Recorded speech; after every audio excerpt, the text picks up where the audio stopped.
दिव्य के समान आश्चर्यजनक तीसरा अद्यतन। जिनयू ने झू शिन्यू को ठंडे स्वर में टोका। उसकी नाराजगी ये शाओटिंग की ओर देखते हुए साफ दिखाई दे रही थी। जिस व्यक्ति को तुम लाए हो उसे नियंत्रण में रखो। ये शाओटिंग असहाय महसूस कर रही थी। क्या वही उसे लाना चाहता था? क्या ऐसा इसलिए नहीं था कि यह महिला बहुत परेशान करने वाली थी? अचानक घर के अंदर से एक मोहक मधुर आवाज आई। झिचेंग, ये कौन है? उस आवाज को सुनकर, जो हड्डियों तक लुभाने वाली लग रही थी, वहां मौजूद दोनों सज्जन सिहर उठे। क्या इससे उन्हें पूरे शरीर में झुंझुनी महसूस हुई? ये शाओटिंग ने मन ही मन सोचा, इतनी मधुर आवाज वाला ये कौन है? जिनयू का चेहरा तुरंत काला पड़ गया। यह महिला, क्या वह सामान्य रूप से बात नहीं कर सकती? हर बार जब वह अपना मुंह खोलती है तो वह उसी स्वर में बोलती है।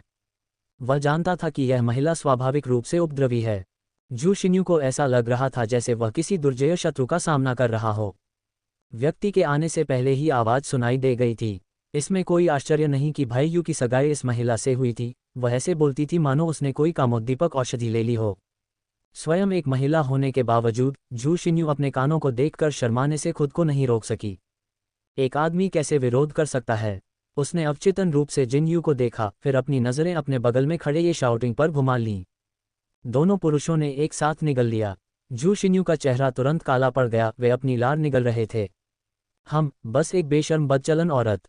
वह सचमुच ये देखना चाहती थी कि इस महिला को इतना बेशर्म क्या बनाता है। जू नैनियन ने प्रश्न पूछने पर भी कोई उत्तर न मिलने पर उत्सुकतावश बाहर आकर देखा कि बाहर क्या हो रहा है। जैसे ही वह बाहर निकली, उसे तेज सांसों की आवाज सुनाई दी। ये शाओटिंग और झू शिन्यू अभी भी उत्सुक थे कि जिनयू की महिला कैसी दिखती है, और सोच रहे थे कि उसकी आवाज इतनी आकर्षक कैसे हो सकती है। अगले ही पल एक सफेद वस्त्रधारी आकृति उस देहाती घर से बाहर निकली। महिला ने आधुनिक शैली का सफेद ढीला ढाला परिधान पहना हुआ था, जो उसके लंबे और पतले शरीर को नहीं छिपा पा रहा था। उसकी त्वचा जैड की तरह साफ और सफेद थी, बर्फीली चमक के साथ चमक रही थी। उसके रेशमी काले बाल उसके सिर पर ऊंचे बंधे थे, सिरों पर थोड़ा घुंघराले थे। कुछ घुंघराले बाल उसके माथे को घेरे हुए थे, जो उसे युवा जीवन शक्ति का आभास दे रहे थे। उसकी चमकदार बादाम के आकार की आंखें बड़ी और सुंदर थीं, जो पानी की सतह की तरह झिलमिलाती थीं और एक ही नज़र में किसी को भी मोहित कर लेती थीं। उसकी आंख के कोने पर एक आकर्षक सौंदर्य चिन्ह उसके शुद्ध और उत्कृष्ट रूप में एक मोहक आकर्षण जोड़ता था, जो विरोधाभासी आकर्षण का एक जटिल मिश्रण बनाता था। उन्होंने मासूमियत और मोहकता का अद्भुत मिश्रण किया, जिससे लोग मंत्रमुग्ध हो गए।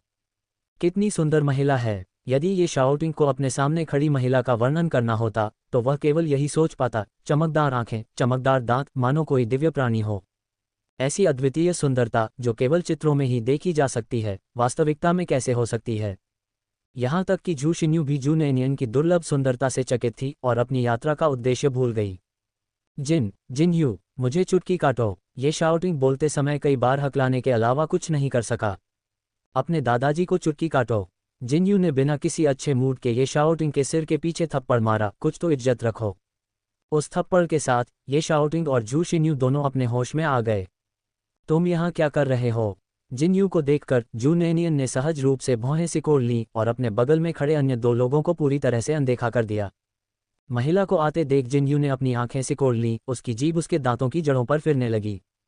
कुछ दिनों से उसे न देखने के कारण वह स्त्री और भी अधिक सुंदर लगने लगी थी। क्या यह उसकी कल्पना हो सकती है? उसके पहने हुए कपड़ों को देखते हुए जिनयू ने अपनी जीभ चटकाई। सचमुच वह एक बेचैन महिला थी। ऐसी नज़रों से तो उसे पहले की तरह खुद को एक टाट के बोरे से ढक लेना चाहिए। उसकी हिम्मत कैसे हुई इस तरह के कपड़े पहनने की?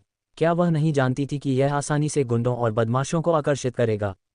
ऐसा केवल इसलिए था क्योंकि उसका परिवार ग्रामीण इलाकों में रहता था, जहां अधिकांश ग्रामीण अपेक्षाकृत ईमानदार थे और सभी साथी ग्रामीण थे, इसलिए उन्होंने उसके साथ कुछ भी करने की हिम्मत नहीं की। मेरी माँ ने मुझे तुम्हारा हालचाल जानने के लिए कहा था। जिनयू बातों को घुमा फिरा कर कहने वाला नहीं था। उसने अपना उद्देश्य सीधे सीधे बता दिया। तुम्हें आने की ज़रूरत नहीं थी। ऐसा नहीं था कि वे सचमुच सगाई कर चुके थे। जू नैनियन ने उपहास किया, लेकिन अन्य लोगों के आसपास होने के कारण वह अपने मन की सारी बातें व्यक्त नहीं कर सकी। ये शाओटिंग ने अविश्वसनीय रूप से जिनयू और फिर जू नियानियान की ओर देखा और कहा, जिनयू, क्या यह आपका जू जियाओ है? मेरा नाम जू नैनियन है। ये शाओटिंग की बातें सुनने के बाद जू नैनियन ने जिनयू की ओर नाराजगी से देखा। यह आदमी इतना परेशान क्यों था? उसने कई बार स्पष्ट किया था कि वह जू जियाओ नहीं है।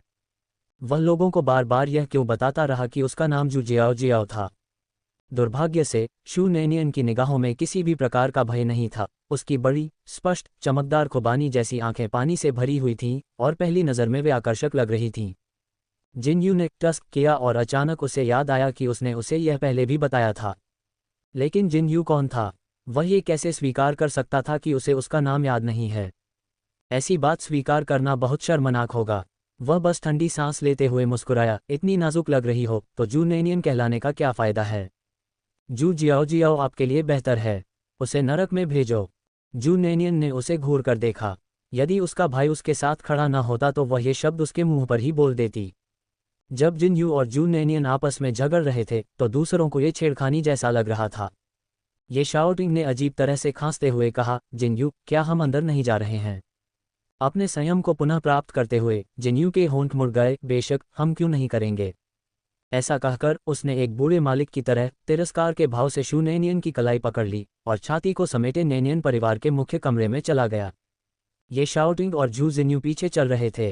अंदर आते ही जिनयू ने अपने साथ लाए हुए उपहारों को मेज पर जोर से फेंक दिया। मेरी माँ ने मुझे इन्हें देने के लिए भेजा है। जैसा आप चाहें करें। जैसा मैं चाहूं वैसा करो, मेरे गधे। जू नैनियन का चेहरा निराशा से भरा हुआ था। क्या सगाई के बाद ये सहमति नहीं बनी थी कि वे एक दूसरे के जीवन में हस्तक्षेप नहीं करेंगे? तो फिर वह यहाँ क्या कर रहा था? जिनयू में जन्मजात अहंकार था। ये देखकर जू डोयू डरी हुई नज़र से जू नैनियन के पीछे भागी। छोटा लड़का कांप उठा, फिर भी उत्सुकतावश उसने जिनयू पर एक नज़र डाली। यह उसका साला था, उसने उसे पहचान लिया। उसकी बहन ने उसे सिखाया था कि व्यक्ति को विनम्र होना चाहिए, अन्यथा दूसरे लोग उसे नापसंद करेंगे। इसलिए, हालांकि जू डोयू डरपोक था, उसने साहस जुटाकर कहा, बहन, जीजाजी। जू नैनियन। जिनयू ने भौहें चढ़ाईं और जू नैनियन की ओर अर्थपूर्ण दृष्टि से देखा। जू नैनियन ने उसकी संदिग्ध निगाहों से नज़रें मिलाईं, तुरंत अपना चेहरा फुला लिया और घूरते हुए बोली, देखो देखो, तुम क्या देख रहे हो? मैंने उसे यह नहीं सिखाया। लेकिन इससे पहले कि नैनियन कुछ बोल पाता, उससे भी अधिक नाजुक आवाज़ वाली जू शिन्यू भड़क उठी। अरे, तुम छोटे बदमाश, क्या बकवास कर रहे हो? भाइयों, आपकी बहन का पति नहीं है। तुम्हारा पूरा परिवार गरीब और जर्जर है, सार्वजनिक रूप से देखने लायक नहीं है। भाइयों कभी आपकी बहन से शादी नहीं करेगा। उसकी तीखी आवाज़ सुनकर जू डोयू चौंक गया, जिसने हैरान और आहत होकर जू नैनियन की ओर देखा और गिड़गिड़ाते हुए कहा, बहन। शू नैनियन को आखिरकार ऐसे रिश्तेदार मिले जिनकी वह इस जीवन में बहुत परवाह करती थी, और वह उन्हें सबसे अधिक महत्व देती थी। जो कोई भी उन्हें धमकाने की हिम्मत करता था, वह उसे धमका रहा था। जू शिन्यू की बातें सुनकर वह सीधे जिनयू की ओर मुड़ी। तुमने ऐसी बदतमीज चीज़ कहाँ से सीखी, जो सिर्फ गंदगी ही उगलती है? आप किसे बदतमीज कह रहे हैं? जू नैनियन की बातें समझकर बिगड़ल जू शिन्यू क्रोध से भरकर जू नैनियन पर हमला करने के इरादे से आगे बढ़ा। मैं तुम्हारे बारे में बात कर रही हूँ। जू नैनियन ने जू शिन्यू की कलाई पकड़ने के लिए अपना हाथ उठाया और उसे जोर से पीछे की ओर धकेल दिया, जिससे जू शिन्यू लड़खड़ाकर पीछे गिर पड़ी। इतना ही नहीं, जू नैनियन ने यह भी कहा, आप दावा करती हैं कि जिनयू मुझसे शादी नहीं करेगा, क्या इसका मतलब यह है कि वह आपसे शादी करेगा? क्या मजाक है, जब तक कि जिनयू अंधा न हो। आप क्या आपने कभी खुद को आईने में नहीं देखा? आत्म जागरूकता के अभाव में आप इतने बदसूरत हैं और फिर भी खुद को एक तमाशा बना रहे हैं। तुम ही हो जो दिखने लायक नहीं हो। तुम। जू शिन्यू इतनी क्रोधित थी कि वह पूरी तरह से कांप रही थी। उसकी उंगली कांप रही थी क्योंकि उसने जू नैनियन की ओर इशारा किया था। क्या ये दुस्साहस है कि उसने उसे बदसूरत कहने की हिम्मत की? शिन्यू ने अपने पूरे जीवन में कभी भी इस तरह के अपमान का अनुभव नहीं किया था, और शुरू में वह ये कहना चाहती थी कि यह वास्तव में जू नैनियन था जो बदसूरत था। लेकिन शू नैनियन के मोहक चेहरे की झलक पाने के बाद वह खुद को रोक लिया, क्योंकि उसे एहसास हुआ कि इसे जोर से कहना और भी अधिक आत्मपराजयकारी होगा। काफ़ी देर तक अपनी बात को रोके रखने के बाद जू शिन्यू आखिरकार कहने में कामयाब हो पाई, क्या आप जानते हैं कि मुझे अपमानित करने का क्या परिणाम होगा? जू नैनियन ने उपहास किया और प्रतिवाद किया, क्या आप जानते हैं कि जिनयू की मंगेतर को नाराज करने का क्या परिणाम होगा? ये सुनकर जू शिन्यू पीछे हट गया, जबकि जिनयू ने जू नैनियन की ओर भौहें चढ़ाईं। हाँ, वह तीखी जुबान वाली है और अपने पद का लाभ भी उठाती है। ये शाउटिंग स्तब्ध रह गया जब उसने जू नैनियन को देखा और फिर जिनयू की ओर देखा, जो चिंतनशील लग रहा था। वह मुश्किल से निगलने के अलावा कुछ नहीं कर सका। इसमें कोई आश्चर्य की बात नहीं है कि जब जू शिन्यू ने पहले जू नैनियन को मारने की कोशिश की थी और उसने हस्तक्षेप करने का प्रयास किया था, तो जिनयू ने उसे रोक लिया था। पता चला कि वह जानता था कि उसका साथी एक दुर्जय चरित्र का व्यक्ति है। जू शिन्यू का चेहरा हताशा से लाल हो गया। जब उसने कई बार जिन्यू और ये शाओटिंग की ओर देखा, उसने देखा कि उनमें से कोई भी उसका बचाव करने का इरादा नहीं रखता था और उसने गुस्से में अपना पैर पटक दिया। क्रोधित होकर जू शिन्यू ने जू नेनियन पर चिल्लाया, तुम भाई यू के लायक बिल्कुल नहीं हो। उसकी स्थिति क्या है और आपकी क्या है? भाई यू के साथ रहने से वह केवल नीचे गिरेगा। जू नेनियन ने अपनी आंखें घुमाईं। वह उसके साथ मुकाबला नहीं करना चाहती थी, लेकिन वह जवाबी कार्रवाई करने का मौका नहीं छोड़ना चाहती थी। उस महिला को ऐसा देखकर जैसे कि जू नेनियन जिन्यू को बर्बाद कर रही थी, जू नेनियन ने जानबूझकर उससे घृणा की। तुम उसके लिए उपयुक्त हो, निश्चित रूप से, लेकिन मैं क्या कर सकती हूँ जब जिन्यू केवल मुझसे शादी करने पर जोर दे रहा है? आपके पास खुद को दिखाने के लिए बस उपयुक्त वाक्यांश है। जू शिन्यू इतना क्रोधित थी कि वह फट पड़ी। भाई यू, उसे देखो। वाह, वह तो शर्मीली बनने का नाटक भी करना जानती है, जू नेनियन ने सोचा और लगभग अपनी आंखें आसमान की ओर घुमा लीं। घटिया दोस्त, सचमुच वे इकट्ठा होते हैं। पंखों वाले पक्षियों का एक साथ झुंड। जू नेनियन, जो एक मोहक सौंदर्य के साथ पैदा हुई थी, अपनी आंखें घुमाने के साधारण कार्य को भी आकर्षक बना सकती थी। जिन्यू की निगाहें शुरू से ही जू नेनियन पर टिकी थीं और जितना अधिक वह उसे देखता उतना ही वह उसे बेचैन होना। उसने उसे पूरे शरीर में खुजली करवा दी। वह स्वयं को काफी अच्छा आत्मनियंत्रण वाला मानता था। यदि वह कम संयम वाला पुरुष होता तो उसे मिनटों में ही संभाल लिया जाता। यहाँ तक कि उसकी आंखें घुमाना भी आकर्षक था। जिन्यू वास्तव में उसके सिर पर एक बोरी डालना चाहता था, जिससे उसकी आंखें और सब कुछ छिप जाए। जू जिन्यू ने जिन्यू को अपना बचाव करते हुए नहीं सुना। पीछे मुड़कर उसने देखा कि वह उस लोमड़ी को गहराई से देख रहा था और उसे बहुत दुख हो रहा था। भाई यू, चुप रहो, जिन्यू ने उसकी ओर देखते हुए ठंडे स्वर में कहा। अगर तुम्हें यहाँ अच्छा नहीं लगता तो बाहर निकल जाओ। एक वाक्य से उन्होंने जू शिन्यू की शिकायतों को सफलतापूर्वक शांत कर दिया।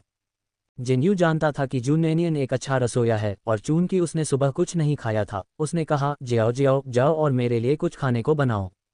जू नेनियन ने उसकी ओर आंखें सिकोड़कर देखा। क्या वह स्थिति को और बिगाड़ रहा था? जिन्यू के होंठ मुड़ गए। उसकी गहरी आंखें मनोरंजन से चमक उठीं जब उसने उससे अर्थपूर्ण ढंग से कहा, आखिरकार मैंने तुम्हारे अलावा किससे शादी करने पर जोर दिया है? अरे बकवास, असल में उसे धमकी दे रहे हो।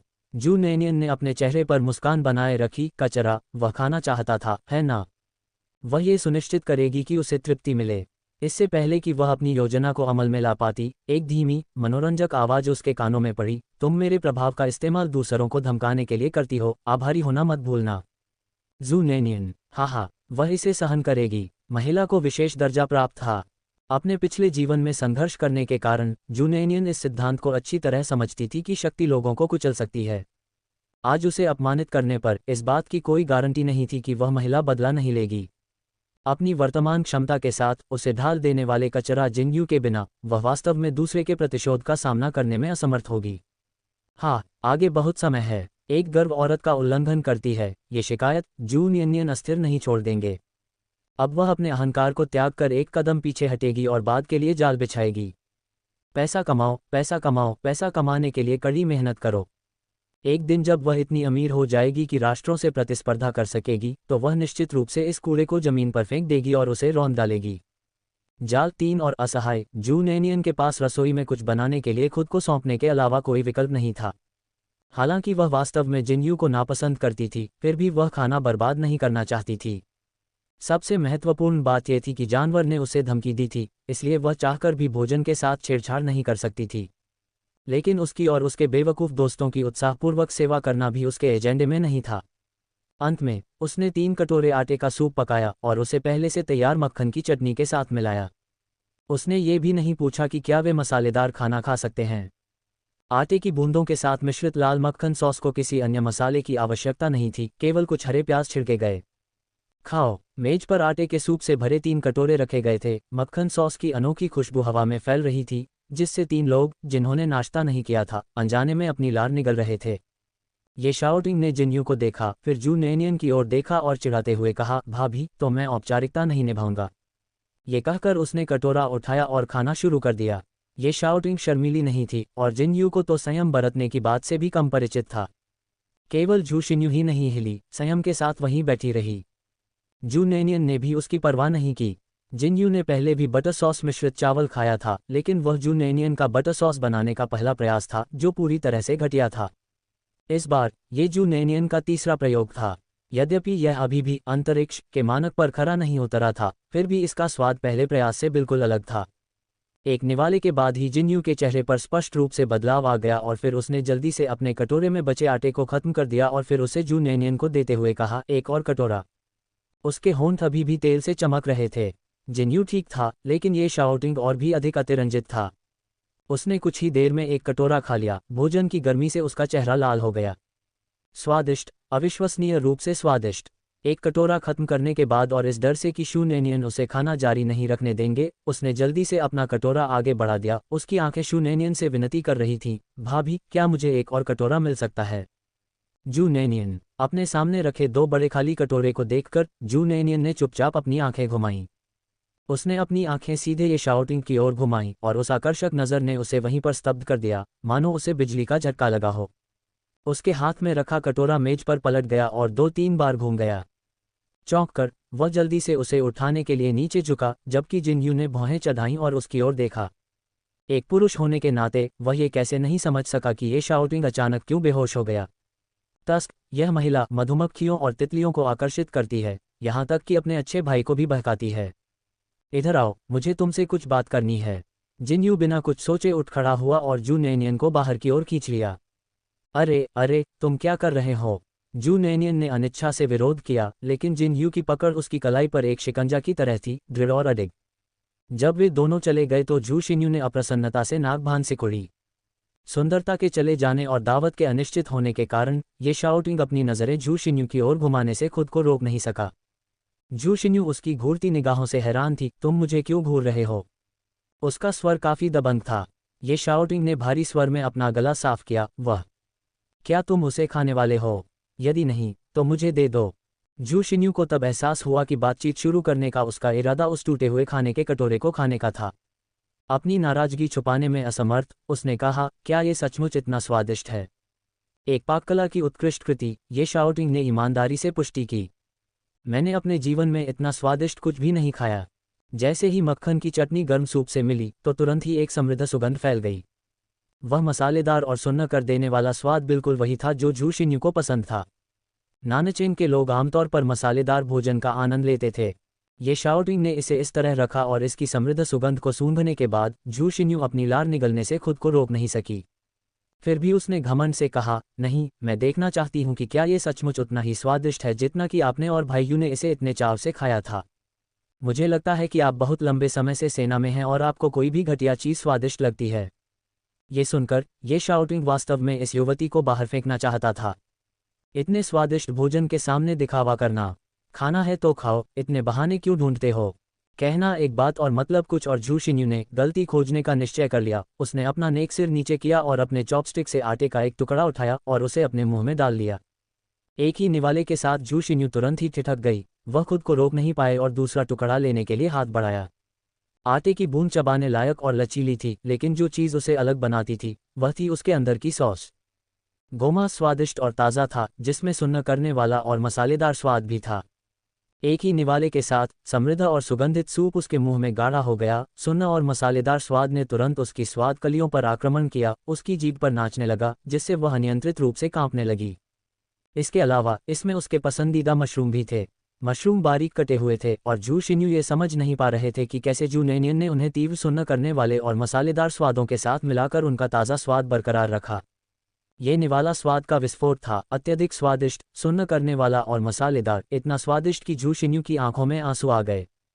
उसने पहले कभी इतना स्वादिष्ट कुछ नहीं चखा था, लेकिन वह ये बिल्कुल स्वीकार नहीं कर सकती थी कि उसकी प्रतिद्वंद्वी का खाना स्वादिष्ट था। फिर भी वह खुद को रोक नहीं सकी और तब तक लगातार खाती रही जब तक कि वह कटोरे के नीचे तक नहीं पहुंच गई।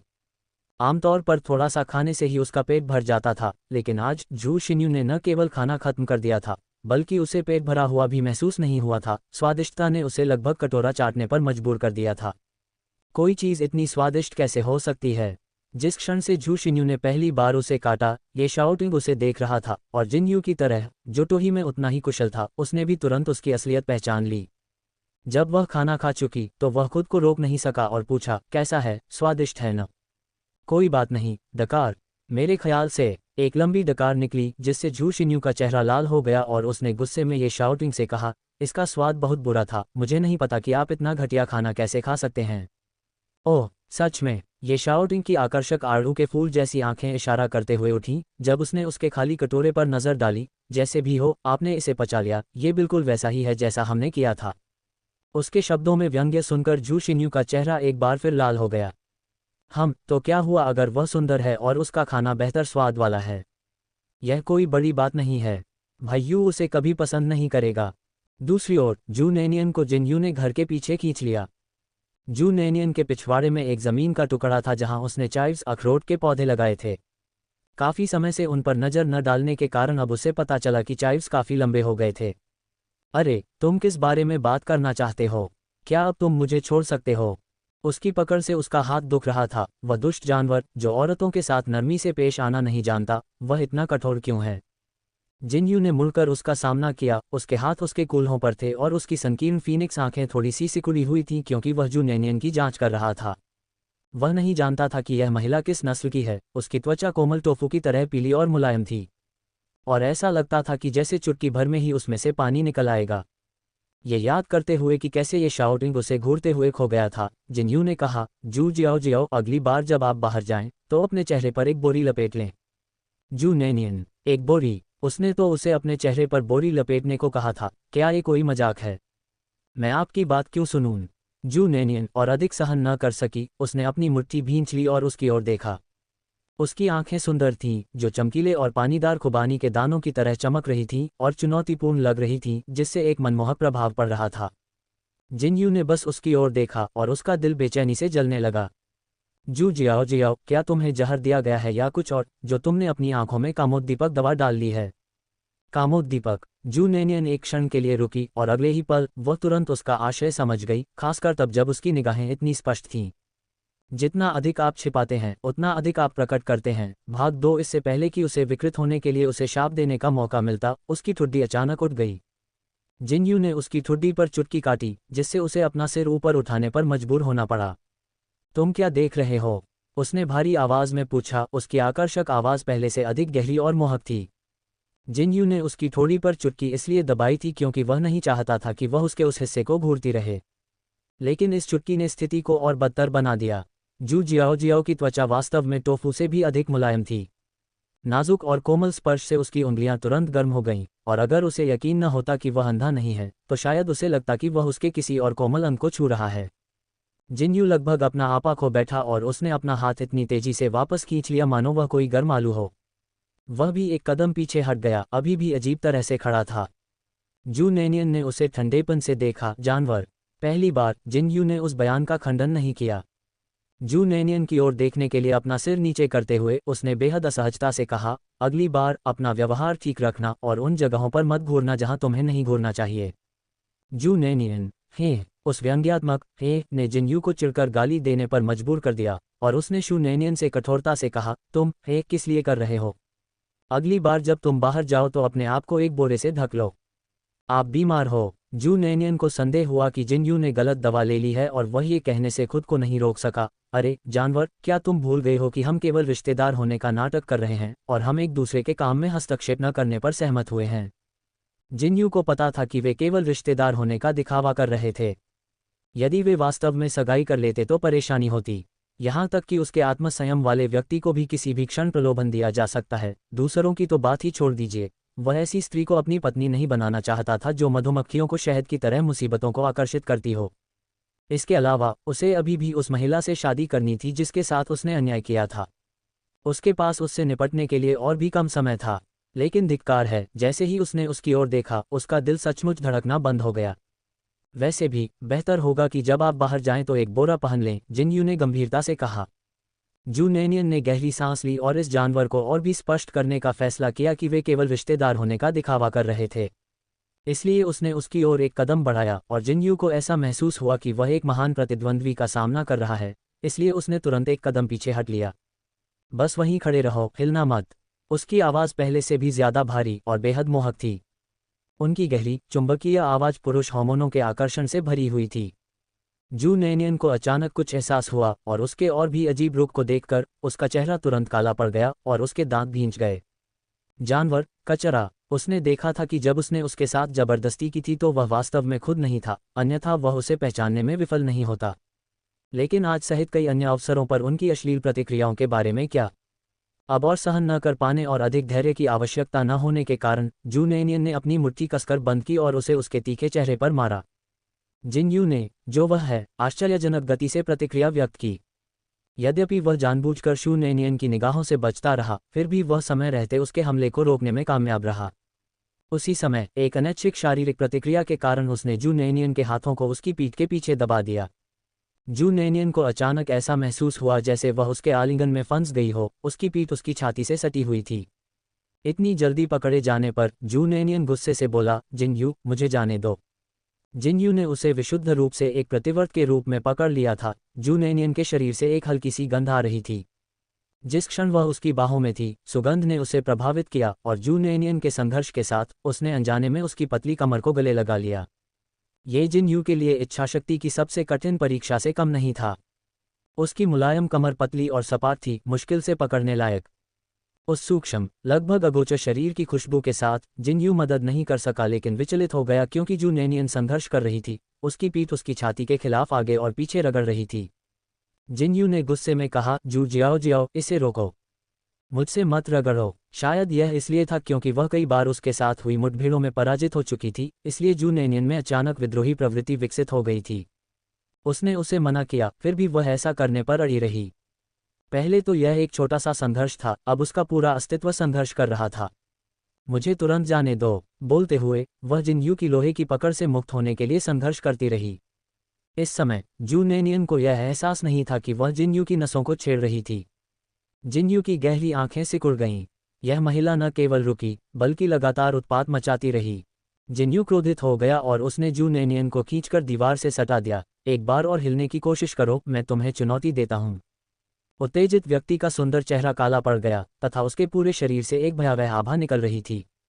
युद्ध के मैदान में उसकी निर्दयी क्रूरता तुरंत ही प्रकट हो गई। इतनी दमनकारी कि लोग लगभग अपना सिर नहीं उठा सकते थे।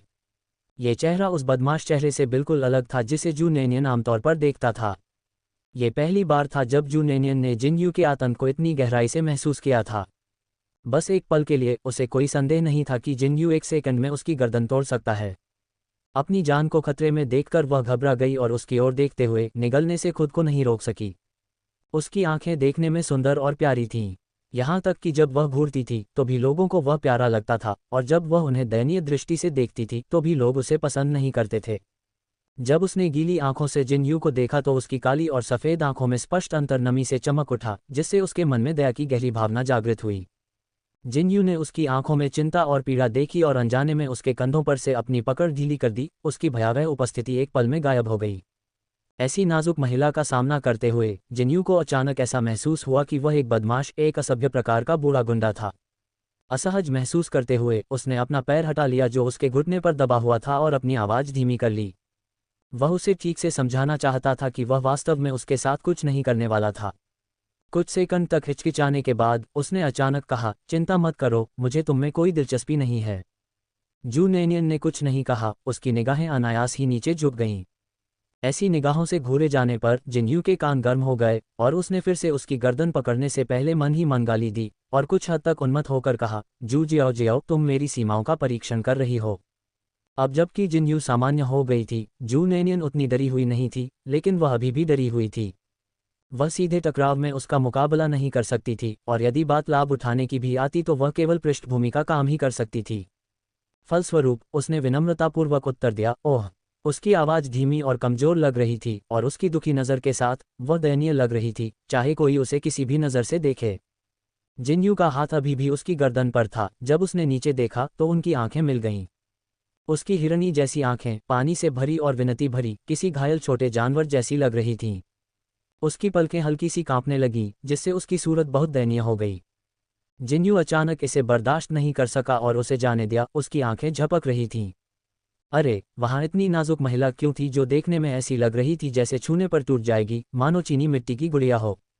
शायद उन्हें एहसास हुआ कि वह बहुत देर से चुप थे, इसलिए उन्होंने अजीब तरीके से विषय बदल दिया, क्या आपने अपने भाई से मुझे जीजाजी कहलवाया था?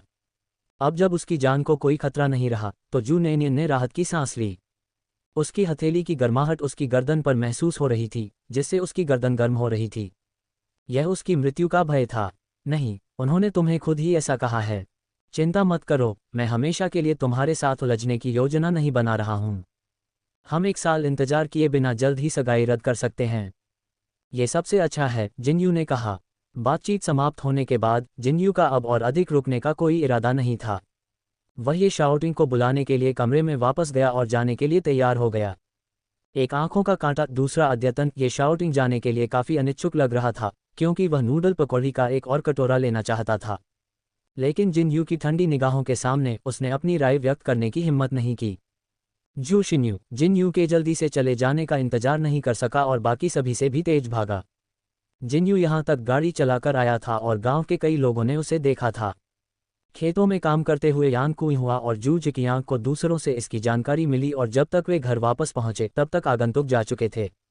बेबी नियान यान कुई हुआ अभी घर में दाखिल भी नहीं हुआ था कि उसने दूर से आवाज लगानी शुरू कर दी। उस समय जू नेनियन मेज पर रखे उपहारों के ढेर को संभाल रहा था। वहाँ माल्ट एक्सट्रैक्ट था, दूध और फल भी थे, अच्छी चीजें, लेकिन जू नेनियन को वे पसंद नहीं आईं। उसे उस जानवर द्वारा लाई गई कोई भी चीज़ अप्रिय लगती थी। वह सामान को एक बैग में पैक करने वाली थी ताकि बाद में उसे अपने चाचा के घर ले जा सके। जिनयू परिवार द्वारा भेजी गई सभी चीज़ें एक छोटी सी किताब में लिख ली गई थी। उसने सगाई टूटने पर उन सभी को वापस करने की योजना बनाई थी। यान कुई हुआ हड़बड़ा कर वापस आया और उसने देखा कि जू नेनियन सामान पैक कर रहा है। मेज पर रखी अच्छी चीज़ों को देखकर उसकी आंखों में खुशी की चमक आ गई। यह मेरे दामाद की ओर से होना चाहिए। यान कुई हुआ ने उत्सुकता से उन्हें छीन लिया और माल्ट एक्सट्रैक्ट के डिब्बे को सहलाते हुए उसकी मुस्कान हर पल बढ़ती जा रही थी। उसे यह इसलिए और भी प्रिय लगा क्योंकि यह उसके दामाद की ओर से उपहार था। अपने नियनियन को दिखाने के लिए इतनी सारी अच्छी चीज़ें लाना, इसका क्या मतलब था? क्या इसका मतलब यह नहीं था कि उसका दामाद उसकी बेटी से प्यार करता था? एक महिला के लिए एक अच्छा पति पाना एक अच्छे जीवन की कुंजी है, जो यान कुई हुआ के मन में गहराई से समाया हुआ था। उसके दामाद द्वारा उसकी बेटी की देखभाल करने से यान कुई हुआ को शब्दों से परे खुशी मिली। जू नेनियन ने आह भरते हुए कहा, माँ, मैं ये चीज़ें चाचा के परिवार को देने के बारे में सोच रहा था। क्या उन्हें फिर से दे देना? यान कुई हुआ नाराज था। यह अच्छी चीज़ मेरे दामाद ने लाई है, आप इसे उनके पास क्यों ले जा रहे हैं? क्या तुम अभी कल ही अपने चाचा के घर बहुत सारी अच्छी चीज़ें नहीं लाए थे? अपनी माँ के चरित्र को जानते हुए जू नेनियन केवल सही तरीके से फर को सहला सकती थी। माँ, याद है जब हम मुश्किल में होते थे तो चाचा का परिवार अक्सर हमारी मदद करता था। इसके अलावा दादी मुझे सबसे ज़्यादा प्यार करती हैं। अब जबकि हमारे दिन बेहतर हो गए हैं, तो क्या हमें उनके प्रति उचित रूप से कृतज्ञता नहीं दिखानी चाहिए? यान कुहुआ ने भौहें चढ़ाईं। तर्क सही था, लेकिन उन्होंने कुछ दिन पहले ही उपहार भेजे थे और इसके अलावा ये उसके दामाद द्वारा भेजे गए थे। उसे इस बात से कोई आपत्ति नहीं थी कि उसे ये चीज़ें खाने को नहीं मिली, लेकिन बेबी नियान को ये अच्छी चीज़ें खाने को मिलनी चाहिए। इसलिए यान कुई हुआ ने किसी भी बात पर असहमति जताई। अंत में जू नेनियन ने अपना तुरुप का पत्ता चलाया। गुस्से का नाटक करते हुए उसने अपनी पीठ मोड़ ली और आंसू पोंछने का नाटक किया। माँ, क्या नेनियन ये भी तय नहीं कर सकती कि इन चीज़ों के साथ क्या करना है? उसकी आवाज़ में शिकायत का भाव था। उसकी अनोखी मृदुल आवाज़ और करुण स्वर ने यान कुई हुआ के दिल को बुरी तरह से दुखाया।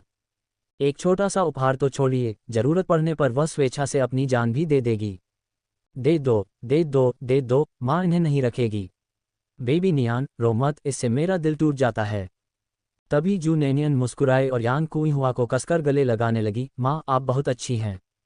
जैसे ही उसने बात की, जू नेनियन की आंखों से आंसू छलक आए, क्योंकि पीछे मुड़ने पर ही उसने यान कुई हुआ की आंखों में चिंता देखी और उसे असहनीय रूप से दोषी महसूस हुआ। वह कितनी भाग्यशाली थी कि उसे एक ऐसी माँ मिली जिसने उसे बहुत प्यार किया। यद्यपि वह मूल व्यक्ति नहीं थी, किंतु इस शरीर में पुनर्जन्म होने के कारण शू नेनियन को लगा कि यह भाग्य था। शायद ये स्वर्ग था जो उसके पिछले जीवन की क्षतिपूर्ति कर रहा था, जो बहुत कठिन, एकाकी और बिना किसी सहारे के था। इसलिए इस जीवन में उसका पुनर्जन्म एक ऐसे परिवार में हुआ जिसने अपनी बेटी को एक दुर्लभ मोती की तरह संजोया। वह थोड़ी सी ही चतुर थी, फिर भी यान कुई हुआ ने इसे गंभीरता से लिया। अगर उसे पता होता तो वह इतनी हठी नहीं होती। यदि उसकी माँ को उपहार पसंद आए तो ठीक है, भले ही वे देखने में खराब लगें। लेकिन यान कुई हुआ ने अपनी बेटी की बेचैनी को लेकर चिंतित होकर सामान को चाचा के परिवार को भेजने पर जोर दिया। कोई विकल्प न होने पर जू नेनियन ने आज्ञाकारी रूप से अनुपालन किया। आखिरकार उन्हें पहले ही दे देने का विचार उसका ही था। उसने कल काउंटी शहर जाकर कुछ सामान बेचने और परिवार के लिए कुछ अच्छी चीज़ें खरीदने का संकल्प लिया। पुरानी शिकायतों को पिघलाना जू नेनियन ने देरी नहीं की और तुरंत अपने दूसरे चाचा के घर जाने के लिए सामान उठाया। चूंकि यान कुई हुआ नर्म पड़ गया था, इसलिए उसके इन चीज़ों को अपने पास रखने की संभावना और भी कम हो गई थी। जब वह अपने दूसरे चाचा के घर पहुंची तो उसकी दादी आंगन में मुर्गियों को खाना खिला रही थीं। उसे आते देख उसके चेहरे की झुर्रियां मुस्कान में बदल गईं। बेबी नियान यहाँ है। बूढ़ी महिला ने जल्दी से फटकने वाली टोकरी को जमीन पर फेंक दिया और उत्साह से जू नैनियन की ओर दौड़ी, क्योंकि बूढ़ी मुर्गियां जल्दी से टोकरी में फलियां खाने के लिए दौड़ पड़ीं। अपनी पोती के आगमन से बूढ़ी महिला को अपनी पुरानी मुर्गियों की भी उपेक्षा करनी पड़ी, जिससे स्पष्ट रूप से पता चला कि जू नैनियन के लिए उसके दिल में किस तरह का स्थान था। उस समय लियू बुइमेई रसोई में थी। बूढ़ी औरत ने आज रात कहा था, वे रात के खाने में नूडल पकौड़े खा सकते हैं। आटा लेने के लिए बूढ़ी महिला के कमरे में जाते समय लियू बुइमेई को जू नैनियन द्वारा पहले लाई गई सभी अच्छी चीज़ों को देखकर भावनाओं का एक जटिल मिश्रण महसूस हुआ। वह बहुत तुच्छ थी, जैसा कि उसके पति ने कहा था। उसकी सास ने अपने पति को जीवन के प्रारंभ में ही खो दिया था। उसके लिए अपने ससुर को याद करना सामान्य बात थी, और पूरे परिवार में केवल जू नैनियन ही उसके दादा जैसा दिखता था। उसके लिए नैनियन का पक्ष लेना स्वाभाविक था। वर्षों से उसे इसकी आदत हो गई थी, तो उस दिन वह खुद को क्यों नहीं रोक सकी। अब हालांकि बुढ़िया ने कुछ नहीं कहा, लेकिन उसके दिल में उसके बारे में ज़रूर कुछ विचार रहे होंगे। इसके अलावा नैनियन बहुत चतुर था। पिछली बार जब वह यहाँ आई थी तो नैनियन के प्रति उसका रवैया गर्मजोशी भरा नहीं था, और उस लड़की ने निश्चित रूप से इस बात को नोटिस किया था। यह महज कुछ डॉलर था, फिर भी उसने बच्चे को नज़रअंदाज कर दिया। जवाब में लड़की बहुत सारी अच्छी चीज़ें लेकर आए। हालांकि उन्होंने कहा कि यह वृद्ध महिला के लिए था, लेकिन क्या यह उनके परिवार की मदद के लिए भी नहीं था। वह बूढ़ी महिला और वे एक साथ रहते और खाते थे, और जो व्यक्ति जानबूझकर इतनी अच्छी चीज़ें खरीद रहा था, वह स्पष्ट रूप से अपने पूरे परिवार के बारे में सोच रहा था। जब लियू बुइमेई अपराध बोध से ग्रस्त था, तभी दरवाजे के बाहर से जू नैनियन की कोमल और मधुर आवाज आई, दादी धीरे धीरे चलो, जल्दी मत करो। जू नैनियन ने बुजुर्ग महिला को घर में आने में मदद करते हुए मनोरंजन के साथ कहा। उसका दूसरा हाथ सामान उठाए हुए था। बूढ़ी महिला अपनी पोती को देखने के लिए बहुत उत्साहित थी, और आज उसने गांव के लोगों से सुना था कि जिनयू बेबी नियान से मिलने आया था। दूसरों की नज़र में उन्हें लगा कि उनकी पोती एक अच्छे परिवार में पहुंच गई है, लेकिन बुजुर्ग महिला को ऐसा नहीं लगा। उसकी नज़र में उसे लगता था कि उसकी पोती बहुत अच्छी है, अपने दादा की तरह ही उत्कृष्ट है, और वह सबसे अच्छे आदमी की हकदार है। अब जबकि उसकी पोती उससे मिलने आई थी, उसने अनुमान लगाया कि जिनयू पहले ही जा चुका होगा। बूढ़ी महिला ने जू नैनियन को घर के अंदर खींचते हुए उससे कहा, दादी ने तुम्हारे लिए एक जोड़ी सुंदर जूते बनाए हैं। बूढ़ी महिला जू नैनियन से बहुत प्यार करती थी। जू सिसी अभी भी होमवर्क में व्यस्त थी, और जब उसने देखा कि जू नैनियन यहाँ है तो वह बस मुस्कुराई। बहन नैनियन चिल्लाने के लिए अपना सिर उठाया और फिर अपना सिर झुकाकर उग्रता से लिखना जारी रखा। लियू बुइमेई ने आवाज़ें सुनी और मुस्कुराते हुए उनका अभिवादन करने के लिए दौड़े। न्यानियन यहाँ है। हाँ, मैं दादी से मिलने आया था और कुछ चीज़ें भी लाया हूँ। जैसे ही वह बोली, जू न्यानियन ने वह बैग लियू बुइमेई को सौंप दिया जो वह ले जा रही थी। लियू बुइमेई ने तुरंत बैग में माल्ट एक्सट्रैक्ट और दूध के साथ साथ कई बड़े लाल सेब भी देखे। लियू बुइमेई ने शर्मिंदा होकर कहा, न्यानियन तुम और चीज़ें क्यों लाए हो? क्या आप उस दिन बहुत सारा सामान लेकर नहीं आए थे? आप क्या कर रहे हो? दूसरी चाची, मेरे साथ इतना औपचारिक मत बनो, हम सब एक परिवार हैं। इसके अलावा मैंने इन्हें खरीदने के लिए कोई विशेष प्रयास नहीं किया। जिनयू आज उन्हें लेकर आए। वह बहुत ज़्यादा खाना ले आया था और हम घर पर सब कुछ खत्म नहीं कर पाएंगे। मैंने सोचा कि कैसे दो और सीसी अभी भी बढ़ रहे हैं और उन्हें पोषण की आवश्यकता है, इसलिए मैं इसे ले आया। आज लियू बुइमेई का उसके प्रति अलग रवैया महसूस करते हुए जू नैनियन को अंदर से राहत मिली और वह बातूनी हो गई, बेर की तरह मीठी, जैसा कि यान कुई हुआ कहेंगे। अथाह विचार जू नैनियन वास्तव में डर गया था कि लियू बुइमेई उसके खिलाफ एक शिकायत रखेगा क्योंकि बूढ़ी औरत ने उसका पक्ष लिया था। ऐसा नहीं था कि वह मुसीबत से डरती थी, बल्कि उसके दूसरे चाचा ने वास्तव में उसके साथ अच्छा व्यवहार किया था, और चाहे जो भी हो, लियू बुइमेई जू एरहोन की पत्नी थी। यदि भविष्य में कोई विवाद हुआ तो उसके दूसरे चाचा को असहजता महसूस होगी। जब बूढ़ी महिला जू नैनियन के लिए जूते लेने उसके कमरे में गई तो उसने बाहर दोनों के बीच हो रही बातचीत सुन ली। वृद्ध महिला अपनी मुस्कान को रोक नहीं पाई, क्योंकि उसे पता था कि उसने अपनी पोती पर व्यर्थ में प्यार नहीं लुटाया था। थोड़े से पैसे कमाकर वह अपने प्रति पुत्रवत भक्ति के बारे में सोचती थी और अपने चाचा की मदद करने के बारे में भी सोचती थी। वह वास्तव में एक अच्छी लड़की थी। कढ़ाई वाले जूते बाहर ले जाते हुए उसने देखा कि उसकी बहू और पोती अभी भी आगे पीछे धक्का दे रही हैं। बूढ़ी महिला ने हस्तक्षेप किया, बेबी नियान उन्हें लाया है, बस उन्हें रखें, हम सभी परिवार हैं, चलो इन औपचारिकताओं से परेशान नहीं होते हैं। दादी माँ सही कह रही हैं, चाची आपको मेरे साथ ज़्यादा विनम्र नहीं होना चाहिए। लियू गुइमेई, जो पहले से ही दोषी महसूस कर रहा था, उसे जू नेनियन से कुछ भी स्वीकार करने में शर्मिंदगी महसूस हुई। बुढ़िया की बात सुनकर उसका दिल बहुत हल्का हो गया। वास्तव में वे सभी परिवार थे, इतना अधिक क्यों सोचना, वह पहले भी बहुत छोटी थी और भविष्य में भी नहीं होगी। अपने चाचा के घर सामान पहुंचाने के बाद जू नेनियन वापस चली गई।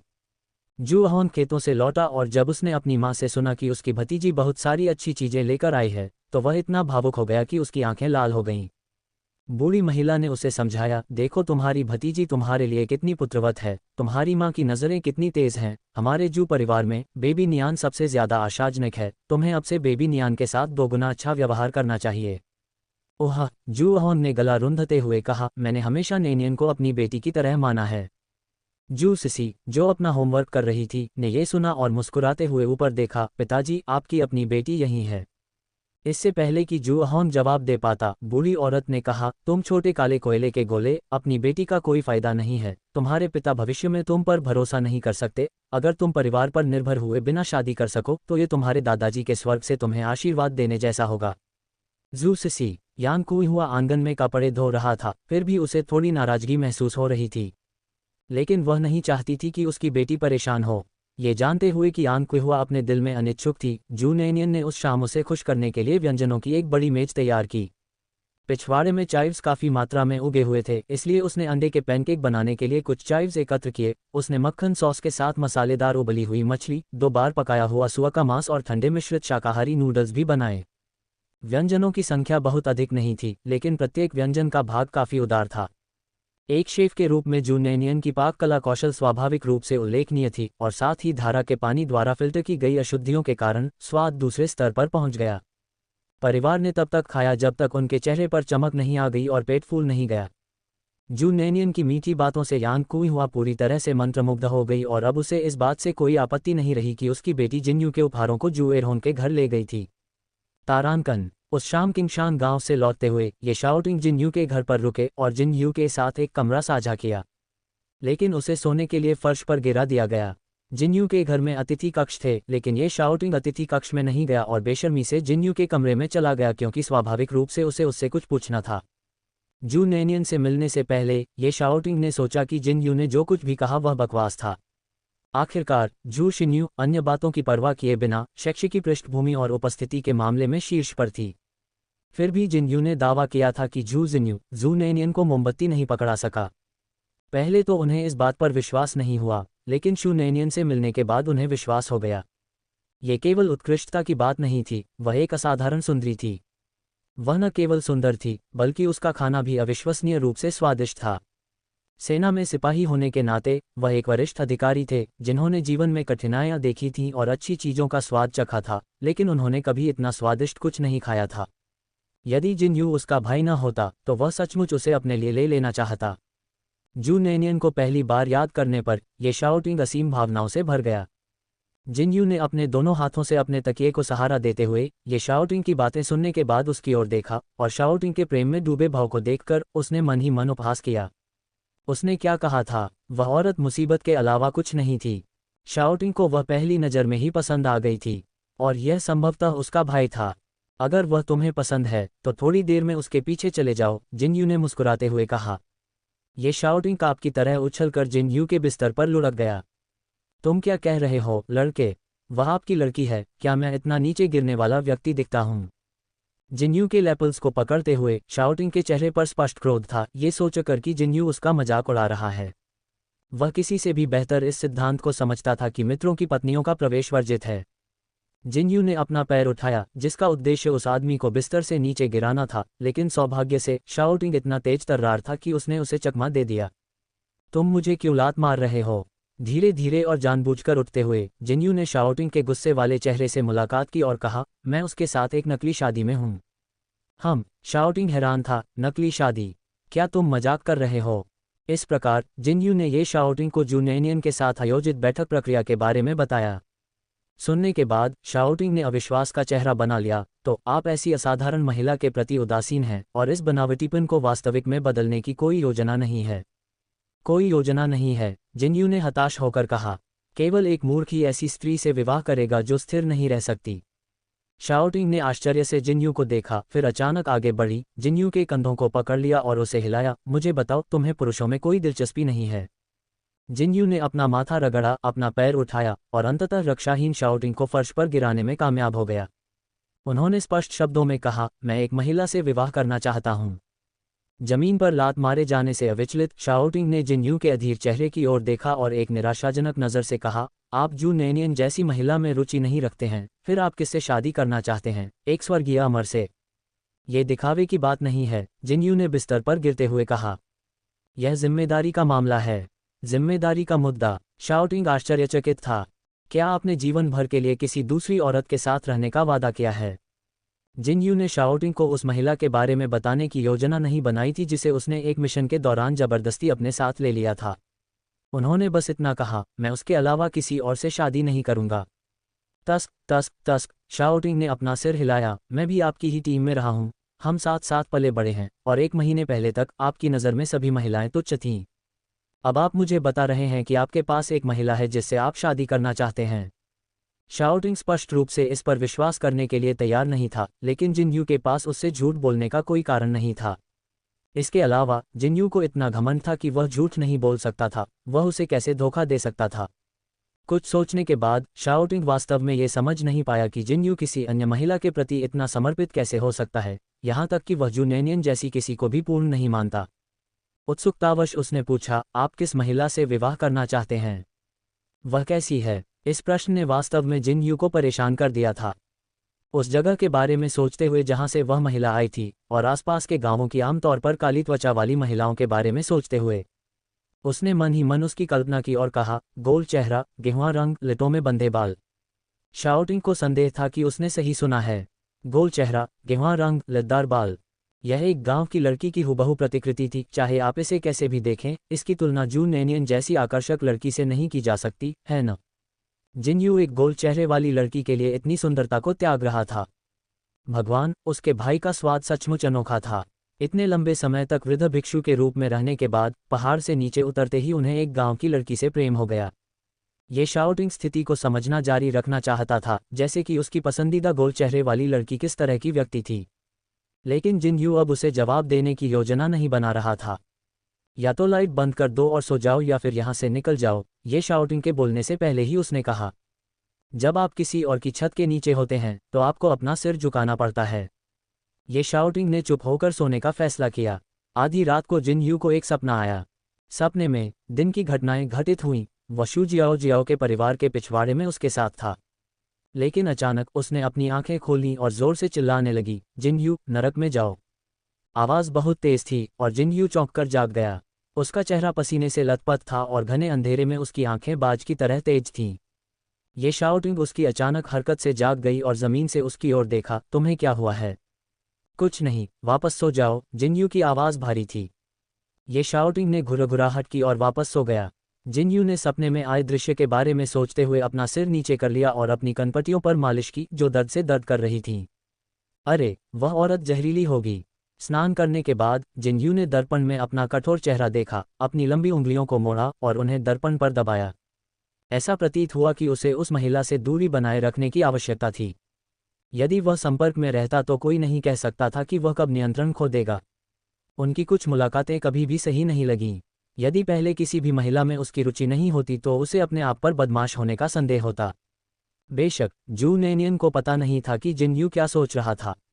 आज सुबह उसने काउंटी शहर में ले जाने के लिए एक और 1000 ल्यूएसू बनाया। उन्होंने ली किंगशुई को 500 रुपये तथा उपनगर और बाहरी क्षेत्र में स्थित 2 सूखी वस्तुओं की दुकानों को 150-150 रुपये दिए। इन दोनों दुकानों ने अधिक आपूर्ति का अनुरोध किया, लेकिन जू नेनियन ने फिलहाल अपना ऑर्डर नहीं बढ़ाया।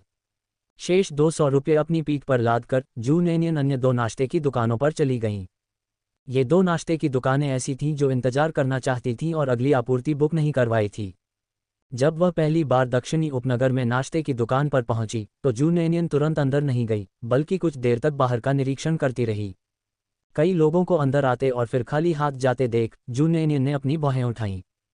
थोड़ी देर बाद जब दुकान में कोई नहीं बचा था तो जू नेनियन अपनी टोकरी पीठ पर लादकर अंदर आए। मालकिन आटा गूंधने में व्यस्त थी। कदमों की आहट सुनकर भी सिर न उठाते हुए उसने कुछ असहाय होकर कहा, अभी ल्यूएसू नहीं है। मालकिन चिंतित हो गई। अगर उसे पता होता कि लियुएसू का व्यवसाय इतना अच्छा होगा तो वह अगली सप्लाई उस युवा लड़की के साथ बुक कर लेती। उन्हें यह उम्मीद नहीं थी कि 4 माओ प्रति पीस की कीमत वाली कोई चीज़ एक दिन से भी कम समय में बिक जाएगी। तब से लगभग 10 दिन से अधिक समय बीत चुका था और लड़की नहीं दिखी थी। उसे कोई अंदाज़ा नहीं था कि वह वापस आएगी भी या नहीं। अपने द्वारा गंवाए गए व्यावसायिक अवसर के बारे में सोचकर मालकिन को बहुत पछतावा हुआ और उसने गहरी सांस ली। जू नैनियन ने खांसते हुए पूछा, मालिक, क्या आपके पास थोड़ा समय है? उसकी आवाज़ सुनकर मालकिन ने इतनी जोर से प्रतिक्रिया दी कि उसने तुरंत ऊपर देखा। जू नैनियन का अद्भुत सुंदर चेहरा देखकर वह उत्साह से बोली, बड़ी बहन, आप आखिरकार यहाँ आ ही गईं। जू नैनियन की आवाज़ काफ़ी विशिष्ट थी और मालकिन को एक बार सुनने के बाद ही वह याद आ गई। मालकिन आंशिक रूप से इसलिए अधीर थी क्योंकि उसका पति शू नैनियन को घूरता रहता था, जिससे वह अंदर से असहज हो जाती थी। इसके अलावा क्योंकि उसे डर था कि स्नैक्स आसानी से नहीं बिकेंगे, इसलिए उसने न केवल जू नैनियन के साथ अगले बैच की बुकिंग करने से परहेज किया, बल्कि उसने उसकी संपर्क जानकारी भी नहीं मांगी। एक कुटिल विचार पर प्रहार। बेशक बॉस महिला ने जू नैनियन से संपर्क विवरण पूछने की पहल नहीं की क्योंकि उसे यकीन था कि जू नैनियन वापस आ जाएगा। और निश्चित रूप से वह वापस आ गई, बस अपेक्षा से कुछ देर से। इस तथ्य पर विचार करते हुए कि शू नैनियन के विलंबित आगमन के कारण उनकी कई दिनों की कमाई बर्बाद हो गई थी, बॉस लेडी की प्रारंभिक खुशी हल्की नाराजगी में बदल गई। बड़ी बहन, आप इतनी देर से क्यों आईं? 10 दिन से अधिक हो गए हैं। उसके स्वर से स्पष्ट रूप से उस गर्मजोशी की कमी झलक रही थी जो उसने पहली बार उसे देखते समय दिखाई थी। बॉस लेडी ने जू नैनियन से उसकी कीमतें कम करवाने के लिए इस मौके का फायदा उठाने की योजना बनाई। उनका तर्क सरल था, जू नैनियन बिक्री के लिए उन पर निर्भर थीं। उनका उनके दरवाजे पर दौड़कर पहुंचना ही पर्याप्त सबूत था, है न? यद्यपि 10 दिन से अधिक देर हो चुकी थी, फिर भी वह अंततः आ गई। हालांकि बॉस लेडी की नज़र में उसके मन में कभी यह बात नहीं आई कि जू नैनियन जानबूझकर उन्हें लटकाए रख रही होगी। उसने मान लिया कि किसी चीज़ ने उसे देरी कर दी होगी।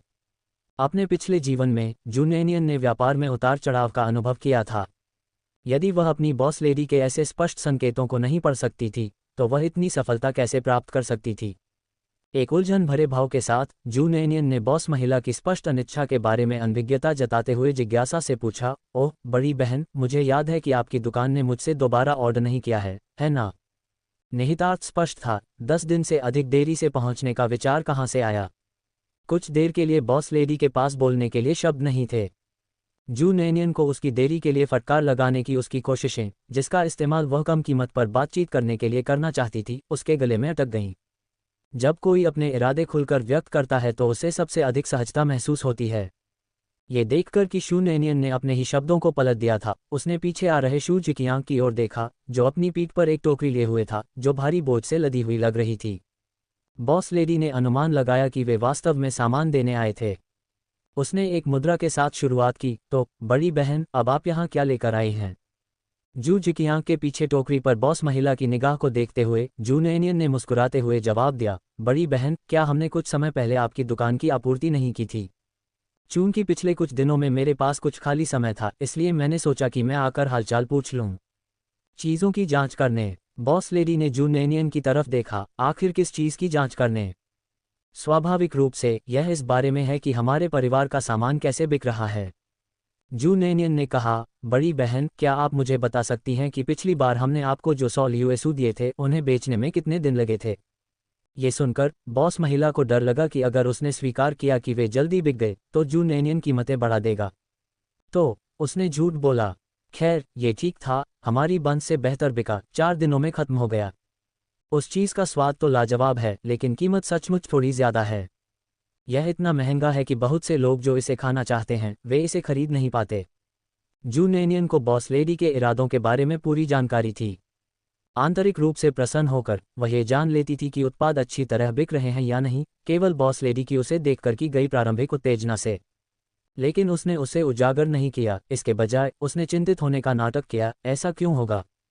मेरे पास चारों दिशाओं में सहकारी दुकानें हैं, उत्तर, दक्षिण, पूर्व और पश्चिम में, और वे सभी एक ही दिन में बिक गईं। यहाँ 4 दिन क्यों लगेंगे? ऐसा लग रहा था जैसे उसके शब्द बॉस लेडी के लिए थे, लेकिन ऐसा भी लग रहा था जैसे वह खुद से बात कर रही हो। बॉस लेडी के जवाब का इंतजार किए बिना उसने आगे कहा, क्या ऐसा हो सकता है कि इस क्षेत्र में पैदल यातायात पर्याप्त नहीं है? जू नेनियन के इस कथन पर कि अन्य दुकानों में एक ही दिन में सारा सामान बिक गया था, उनकी भौहें तन गईं और उन्होंने जो प्रश्न पूछे उनसे बॉस लेडी असहज और कुछ हद तक घबरा गई। उसने अपना मुंह खोला, कुछ कहना चाहती थी। बड़ी बहन, जिकियां, चलो वापस चलें। इससे पहले कि बॉस महिला कुछ बोल पाती, जू नेनियन ने उसे बीच में ही रोक दिया और खुद से बुदबुदाया, ये समझ में नहीं आता यहाँ का व्यापार सबसे खराब क्यों है। चाले खेलना। दूसरा अपडेट। मकान मालकिन ने उसे जाते हुए देखा और तुरंत घबरा गई, जल्दी से उसे पकड़ लिया। अरे अरे अरे बड़ी बहन, तुम कहाँ जा रही हो। मकान मालकिन द्वारा पकड़े जाने पर जू नेनियन को ऐसा लगा जैसे उसे तभी उसकी याद आ गई हो। उसके चेहरे पर मुस्कान थी। उसने सहमति से उत्तर दिया, बड़ी बहन, आपकी प्रतिक्रिया के लिए धन्यवाद। मुझे जल्दी से वापस जाना है, इसलिए मैं अब आपको परेशान नहीं करूंगा। आह, तुम ऐसे ही जा रहे हो। मकान मालकिन थोड़ा चौंकी, क्या तुम यहाँ सामान पहुँचाने नहीं आए थे। जू नेनियन ने उसकी बताई दिशा का अनुसरण किया और जू जिकियांग की टोकरी को देखा, जो हैरान होकर मकान मालकिन की ओर देख रही थी। बड़ी बहन, मुझे याद है कि पिछली बार आपने हमें दूसरी डिलीवरी के लिए ऑर्डर नहीं दिया था और आज मेरा आना आपके यहाँ हमारे उत्पादों की बिक्री की स्थिति की जांच करने के लिए था। मकान मालकिन ने अंततः जू नेनियन के आगमन का बड़ी कठिनाई से इंतजार किया था, इसलिए वह उसे इतनी आसानी से जाने नहीं देने वाली थी। जब उन्हें पता चला कि वह सामान देने के लिए वहां नहीं है तो वह तुरंत चिंतित हो गईं। जू जिकियांग की टोकरी की ओर इशारा करते हुए उसने कहा, यह सच है कि मैंने पिछली बार दूसरी डिलीवरी का ऑर्डर नहीं दिया था, लेकिन क्या तुम अब कुछ नहीं लाए। क्या मैं अभी ऑर्डर दे सकता हूँ। जू नेनियन ने ऐसा अभिनय किया जैसे उसे अभी अभी एहसास हुआ हो। ओह, तुम्हारा मतलब यह है। यह उन अन्य दुकानों तक पहुंचाने के लिए है जिनके साथ मैंने व्यवस्था की है, यह आपको नहीं दिया जा सकता। हालांकि शू नेनियन के चेहरे पर हमेशा मुस्कान रहती थी, लेकिन उनके शब्द बहुत दृढ़ होते थे, जिससे बातचीत की कोई गुंजाइश नहीं रहती थी। जब उसने सुना कि उसे आपूर्ति नहीं मिल सकती, तो मकान मालकिन को ऐसा लगा जैसे पकड़े जाने के लिए तैयार बत्तख उड़ गई हो और उसने जू नेनियन को खींचते हुए कहा, फिर अगर मैं अभी ऑर्डर देता हूं, तो आप इसे कब वितरित कर सकते हैं। जू नेनियन ने अपना सिर हिलाया। आपने जो कहा है उसके अनुसार 100 बेचने में 4 दिन लगते हैं। मुझे लगता है कि हमें वापस जाकर मेरे माता पिता से बात करनी चाहिए कि क्या हम आपके साथ सहयोग जारी रख सकते हैं। मकान मालकिन ने ये सुना और घबरा गई। इन शब्दों से स्पष्ट था कि उसे लगता था कि उनकी दुकान पर उत्पाद अच्छे से नहीं बिक रहे हैं और वह उनके साथ सहयोग बंद करने पर विचार कर रही थी।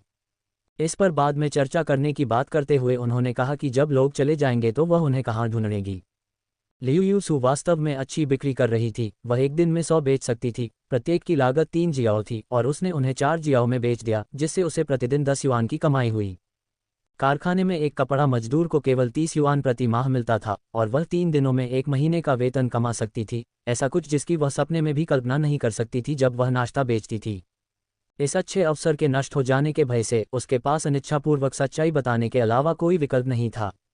बड़ी बहन, जाने की इतनी जल्दी मत करो। मैं आपको सच बताता हूँ, आपके परिवार के उत्पाद मैं एक दिन से भी कम समय में बेच देता हूँ। बड़ी बहन, आप सुंदर और दयालु हैं, कृपया हम पर एक एहसान करें और हमारी दुकान को आपूर्ति जारी रखें, ठीक है। ये सुनकर जू नेनियन ने अपनी भौहें ऊपर उठाईं और बुद्धिमानी से यह नहीं पूछा कि उसने झूठ क्यों बोला। पहले डंडे से प्रहार करो, फिर डेट का प्रस्ताव दो। आप लोगों पर बहुत ज्यादा दबाव नहीं डाल सकते। फिर भी पहले तो उसे अविश्वास का नाटक करना पड़ा, फिर ऐसा लगा जैसे बाद में उसे कुछ समझ आ गया हो। अंततः उसने असहाय होकर कहा, चूंकि यही बात है, इसलिए मैं अगली बार आपको भोजन देने आऊंगी, बड़ी बहन। मैंने सचमुच आज के लिए तुम्हारा हिस्सा तैयार नहीं किया था। मकान मालकिन बस सहयोग जारी रखना चाहती थी। जू नेनियन की बात सुनकर उसे अंततः राहत महसूस हुई। ठीक है, अगली बार मैं 300 लूंगा। आपके पास मुझे देने के लिए कब समय है। अब से 3 दिन बाद जू नेनियन ने एक पल के लिए सोचने का नाटक किया, फिर जवाब दिया, हालांकि मैं आपको 300 या अधिक से अधिक 200 आपूर्ति करने का वादा नहीं कर सकता। इस जवाब से मकान मालकिन फिर से अचंभित रह गई। क्या कभी कोई बहुत अधिक पैसा कमाने की शिकायत करता है। उसने जल्दी से जू नेनियन से कारण पूछा।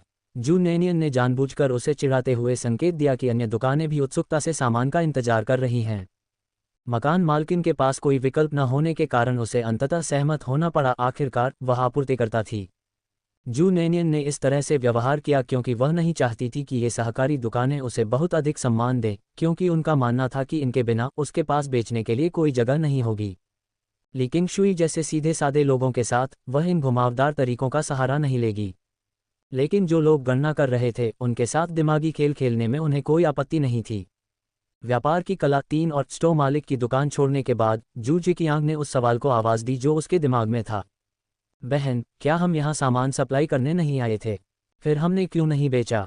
हमारे आने से पहले यही योजना थी, लेकिन अब उसे इंतज़ार करने दीजिए। जू नेनियन ने इस अवसर का उपयोग उन्हें व्यापार करने की बारीकियां सिखाने के लिए किया। व्यवसाय में हमें सक्रिय और प्रतिक्रियाशील होने के बीच अंतर करना चाहिए। इस समय हमारे पास अच्छे उत्पाद हैं, हमें उसके स्टोर के साथ साझेदारी की कमी नहीं है, और केवल उन्हें ही हमें खुश करने के लिए उत्सुक होना चाहिए, न कि इसके विपरीत, समझे? जिकियांग को अभी भी यह बात समझ में नहीं आई, लेकिन बहन, जब हम पहली बार साझेदारी पर चर्चा करने के लिए यहाँ आए थे तो क्या तुम बहुत सहयोगी नहीं थी? मैं वास्तव में इसी सक्रिय और प्रतिक्रियात्मक संबंध की बात कर रहा हूँ। पहले हम ही थे जो तत्काल साझेदारों की तलाश में थे, और चूंकि उन्हें कोई लाभ नहीं मिला था, इसलिए स्वाभाविक रूप से पहल करना हमारे ऊपर था। उस समय दूसरे पक्ष से सक्रियता की उम्मीद करना असंभव था। अब इन दुकानों को हमारे साथ साझेदारी के लाभ का एहसास हो गया है। वे हाथ में लिए पक्षी को इतनी आसानी से उड़ने नहीं देंगे। यदि वह अब भी मेरे उत्पादों के माध्यम से पैसा कमाना चाहती है तो उसे स्वाभाविक रूप से मुझसे जुड़े रहना होगा। जिकियांग को कुछ समझ में आया, लेकिन वह अभी भी उलझन में था। तो फिर आपने उनका हिस्सा क्यों तैयार किया? बैग में अभी भी 200 सामान बचे थे, जो दक्षिणी उपनगरों की एक दुकान और पश्चिमी उपनगरों की एक दुकान के लिए थे। यदि उसने आज उसे सामान देने की योजना नहीं बनाई थी तो यहाँ सामान लाने की जहमत क्यों उठाए? जू नेनियन को अचानक महसूस हुआ कि उसका छोटा भाई बहुत भोला है। उसके 3 छोटे भाइयों में से जिकियांग, जो उससे केवल 1 वर्ष छोटा था, सबसे बुद्धिमान था। हालांकि उसने कभी भी समाज की क्रूरता का अनुभव नहीं किया था और यह नहीं जानता था कि दुनिया में सबसे अप्रत्याशित चीज़ लोगों के दिलों की गणनात्मक प्रकृति थी। उसने धैर्यपूर्वक उसे समझाया, मैंने पहले जो बातें बताई थीं वे इस धारणा पर आधारित हैं कि दूसरा पक्ष हमारा फ़ायदा उठाना चाहता है। दुकान मालिक ने पहले ही अपना असली रंग दिखा दिया था, वह स्पष्ट रूप से मौका मिलते ही कीमत कम करना चाहती थी। ऐसी स्थिति का सामना करते समय हमें उसे यह बताना होगा कि वास्तव में किसका पलड़ा भारी है। बेशक अगर हमें ईमानदार साथी मिले तो हमें सिर्फ इसलिए अहंकारी नहीं होना चाहिए कि हम उनसे आगे हैं, समझे? ऐसा लग रहा था कि जिकियांग को समझ आ गया है, लेकिन पूरी तरह से नहीं, और नेनियन ने बात जारी रखी। एक योग्य व्यवसायी को यह सुनिश्चित करना होगा कि उसके साझेदार उसमें कोई गलती न निकाल सकें। यदि वे ऐसा करते भी हैं तो भी वे स्थिति से अवगत हैं और फिर भी हमसे चिपके रहना चाहते हैं। उदाहरण के लिए इस दुकान के मालिक को ही लीजिए। उनके पिछले बहाने सिर्फ विपक्ष को परास्त करने के लिए थे, जिससे ऐसा लगे कि उनके पास बहुत सारे साझेदार हैं और पहल उनके हाथ में है। यदि दुकान मालिक लियू यूसू से लाभ कमाना चाहता था तो उसके पास उसके करीब रहने के अलावा कोई विकल्प नहीं था। हमें ये समझने की जरूरत है कि कौन वास्तव में इस पद पर रहने का हकदार है। सबक के बिना दुकान मालिक घमंडी व्यवहार करना जारी रख सकता है, और जैसे जैसे व्यापार बड़ा होता जाएगा अप्रत्याशित समस्याएं उत्पन्न होने की संभावना उतनी ही अधिक हो जाएगी। जू नेनियन की व्याख्या सुनकर जिकियांग को अचानक एक आभास हुआ, तो यही कारण था। इसमें कोई आश्चर्य नहीं कि उसकी बहन ने काउंटी केंद्र में ली किंगशुई के साथ इतना अच्छा व्यवहार किया, यह इसी वजह से था। जो लोग ईमानदारी से सहयोग करते हैं उनके प्रति ईमानदारी से प्रतिक्रिया दें। जो लोग लाभ उठाना चाहते हैं आपको उन्हें उनके ही खेल में मात देनी होगी। लेकिन एक बात अभी भी उसे समझ नहीं आई थी, चूंकि मामला ऐसा ही है तो क्यों न उसके स्टोर के साथ साझेदारी खत्म कर दी जाए और कोई दूसरा ईमानदार साझेदार ढूंढ लिया जाए। जू नेनियन ने अपना सिर हिलाया। व्यापारियों के लिए ईमानदारी महत्वपूर्ण है, लेकिन चतुर होना भी उतना ही महत्वपूर्ण है। हमें दूसरों को हमारे खिलाफ षड्यंत्र रचने से रोकने की जरूरत है, न कि ऐसा साथी ढूंढने की जो षड्यंत्र न रचता हो। ली किंगशुई अपने सहयोग के मामले में कितनी भी सीधी और तत्पर क्यों न रही हो, वह स्वयं एक चतुर व्यक्ति थी। तथाकथित षड्यंत्र केवल छोटे मोटे लाभ कमाने के बारे में नहीं है, बल्कि यह बड़े पैमाने पर लाभ और हानि की गणना करने तथा ऐसी रणनीति चुनने के बारे में है जो स्वयं के लिए और साझेदार के लिए भी सबसे अधिक लाभदायक हो। योजना बनाने का यही सच्चा अर्थ है। ऐसी गणनाओं के बिना वह जो अपने पिछले जन्म में अनाथ थी, ऐसी स्थिति तक कैसे पहुंच सकती थी?